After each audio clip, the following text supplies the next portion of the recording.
Welcome back to my new video. और आज हम पूरा एनालिसिस करेंगे पाकिस्तान वर्सेस ऑस्ट्रेलिया के फर्स्ट ओडीआई के ऊपर।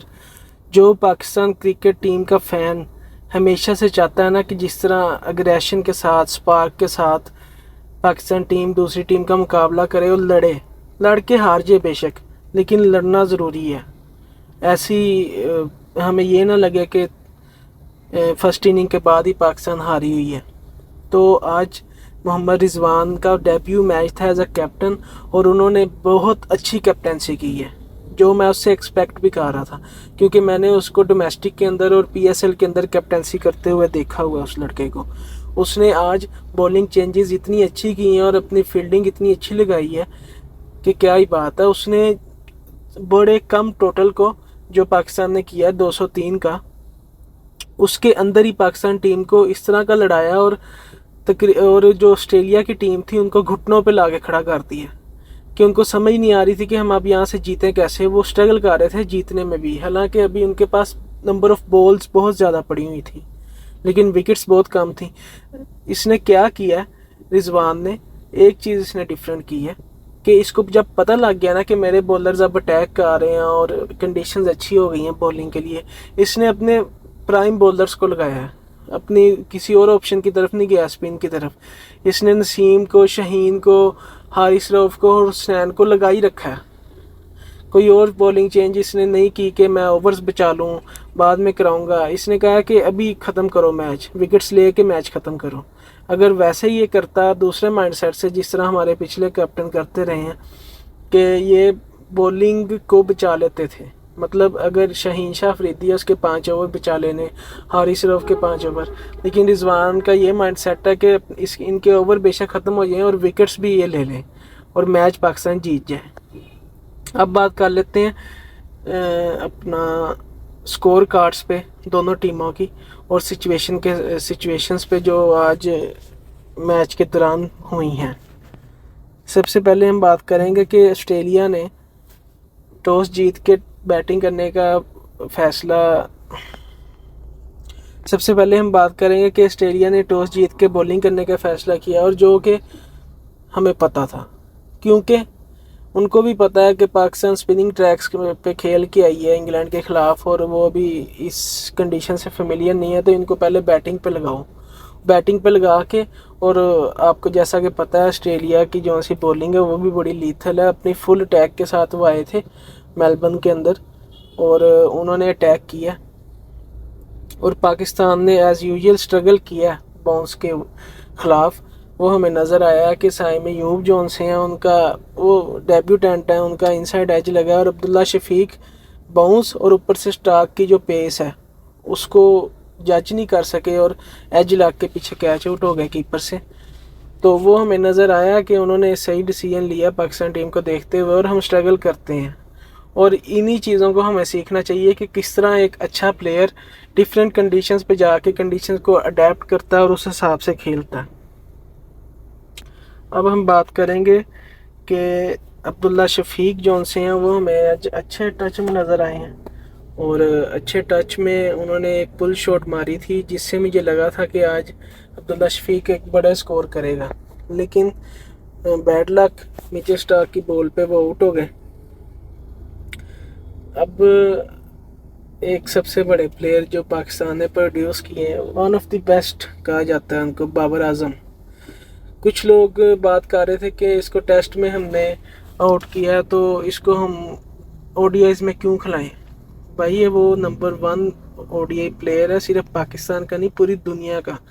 अगर दुनिया किसी प्लेयर को मानती है ना तो हमें भी उसको रिस्पेक्ट करनी पड़ेगी, बेशक आप उसको पसंद नहीं करते, वो आपके अपने पर्सनल रीजंस होंगे क्यों पसंद नहीं करते, लेकिन आज बाबर आजम ने अपनी क्लास दिखाई है। एक दिन पहले पैट कमिंस ने ट्वीट की थी कि जो बाबर आजम है वो हमारे लिए हमेशा से एक थ्रेट रहे हैं और उनके ख़िलाफ़ खेलना एक मुश्किल होता है क्योंकि वो क्लास का प्लेयर है ना।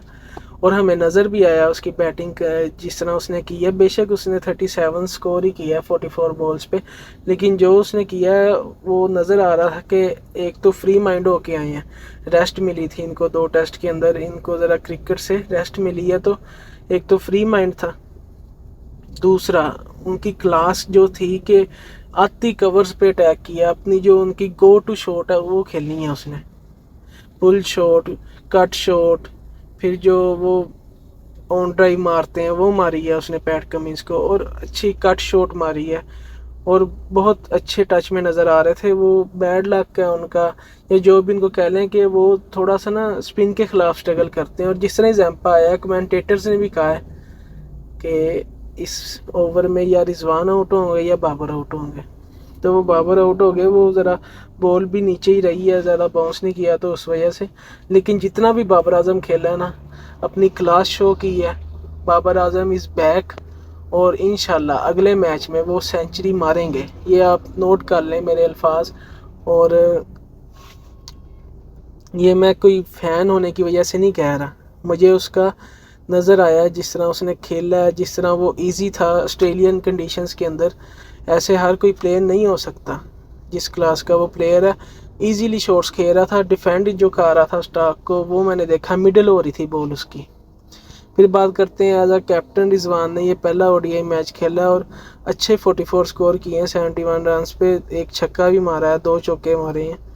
और हमें पता है कि सिर्फ बाबर आजम और रिजवान ही है 2 सीनियर कंपेनर्स एक्सपीरियंस जो जिनके पास है, बाकी तो सारी यंग स्लॉट ही हमने खिलाई हुई है। तो उन्होंने 44 स्कोर किया।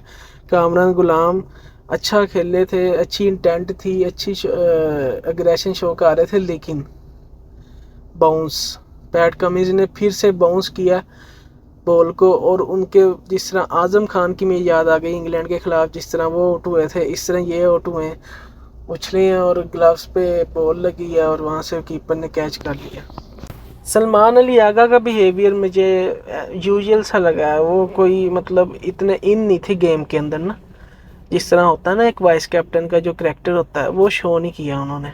तो उम्मीद करता हूँ कि अगले मैचेस में वो अग्रेसिव इंटेंट के साथ आएंगे। फिर हम बात करते हैं इरफान खान की। इरफान खान एक यंग बच्चा है, हमने देखा उसको पीएसएल के अंदर, उसकी फील्डिंग देखी है, उसकी बैटिंग देखी है, और फील्डिंग हमें उसकी इस मैच में भी नज़र आई है। जिस तरह उसने कैचेस किए हैं, जिस तरह उसने छक्का एक रोका है, लेकिन वो हो जाता है उसके बाउंड्री रोप पे उसका पैर आ गया था, लेकिन उसने बहुत एथलेटिज्म शो किया। तो हमें उसको अप्रिशिएट करना चाहिए और हमें उसको क्रिटिसाइज़ नहीं करना चाहिए, क्योंकि वो पहली बार खेल रहा है ऑस्ट्रेलियन कंडीशंस के अंदर। डेब्यू कर रहा है पाकिस्तान की तरफ से।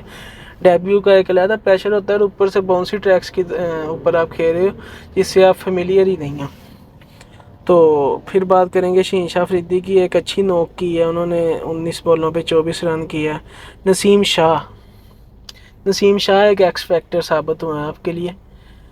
160 पे थे हम और लग रहा था कि 170 पे सारी टीम आउट हो जाएगी, लेकिन जिस तरह नसीम शाह ने छक्के मारे हैं, चौके मारे हैं, 4 छक्के मारे हैं, 1 चौका मारा है नसीम शाह ने।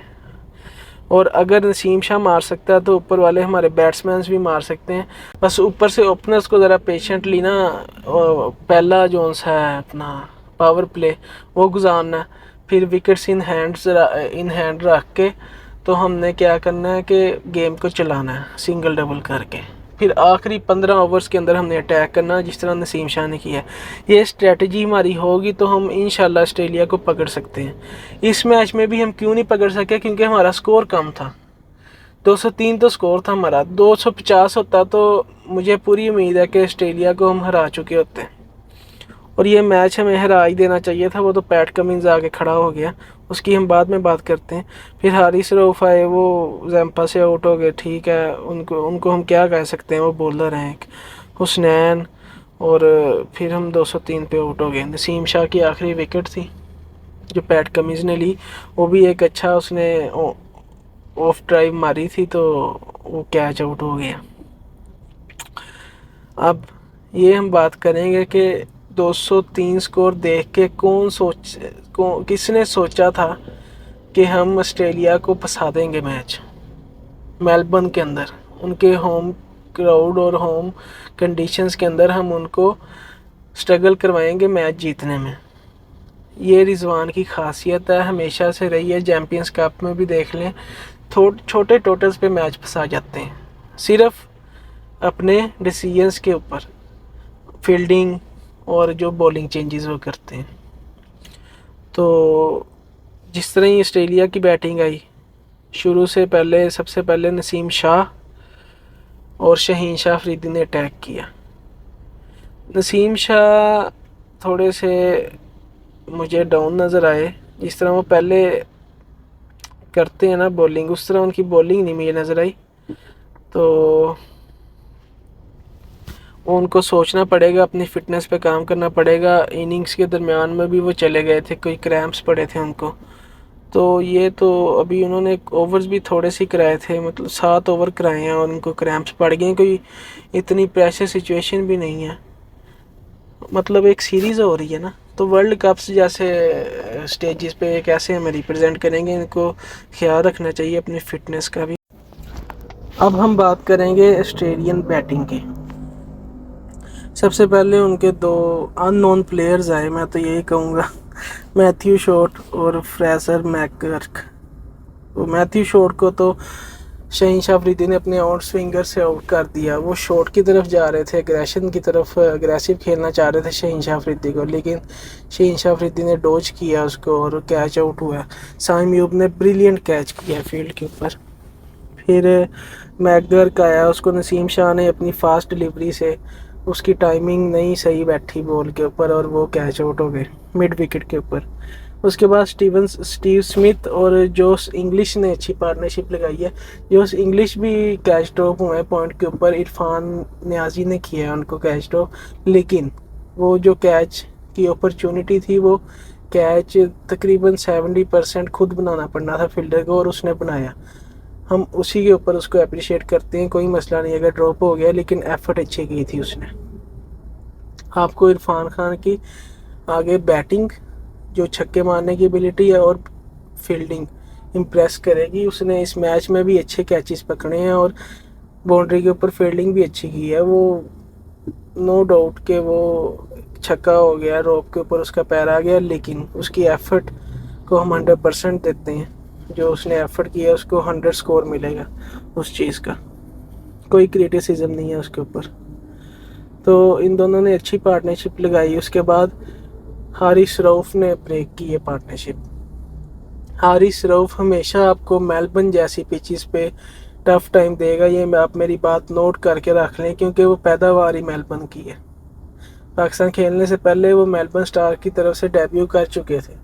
और जो हम कहते हैं ना उसको टेपिया बॉलर, वो कोई उसके क्रिटिसिज्म में नहीं हम कहते हैं। वो टेपिया बॉलर इसलिए हम कहते हैं कि वो प्लेन विकेट्स पे बॉल गिराने की उनको आदत होती है, और जब इनको बाउंसी ट्रैक्स मिल जाए तो ये सबसे ख़तरनाक बॉलर बन जाते हैं। आप उठा के देख लें, इसकी जितने भी इसने स्पेल्स किए हैं मेलबर्न के ऊपर, मेलबर्न की पिच पे या उस जैसी पिचेस पे हमेशा टफ टाइम दिया होगा ओपोनेंट को। कामरान गुलाम इसने क्या कहते हैं, इसका समझे आप डेब्यू ही था, क्योंकि पहले खेल चुका है लेकिन 1-2 इनिंग्स खेला होगा। तो उसने खेला है ऑस्ट्रेलिया को, फर्स्ट टाइम ही खेल रहा है ऑस्ट्रेलिया के अंदर ओडीआईज, आउट हुआ है, कोई मसला नहीं। उसका आप इंटेंट चेक करें, एग्रेशन चेक करें फील्ड के ऊपर, और हमें इस तरह की ही तवक्कुआत हैं बाकी प्लेयर से भी कि एग्रेशन शो करें फील्ड के ऊपर, स्पेशली ऑस्ट्रेलिया को, क्योंकि ये दूसरी टीम को भी अपने स्लैजिंग की वजह से ही अंडर प्रेशर करती है। कामरान ने अपनी स्लैजिंग की है पैट कमिंस को, और बड़ा अच्छा एक कंपटीशन सा बना के रखा हुआ था मैच के अंदर। तो वो फिर हमारा स्कोर ही कम था, तो अब हम क्या कर सकते हैं। लेकिन पाकिस्तान की बॉलिंग ने फुल एफर्ट्स लगाई हैं अपनी, और ये मैच ऑस्ट्रेलिया जीत चुका है और ऑस्ट्रेलिया 1-0 से ये सीरीज़ को लीड दे रहा है। अभी भी आप मेरी बात नोट कर लें कि हो सकता है ऐसा कि पाकिस्तान पहली दफ़ा ऑस्ट्रेलिया को सीरीज़ हरा दे। अगर एडिलेड का मैच हमारे बैट्समैन ने परफॉर्म कर दिया ना वहाँ, तो फिर फाइनल हो जाएगा अगला मैच, क्योंकि हमारी बॉलिंग पे हमें डाउट नहीं है, बॉलिंग परफॉर्म कर ही देगी।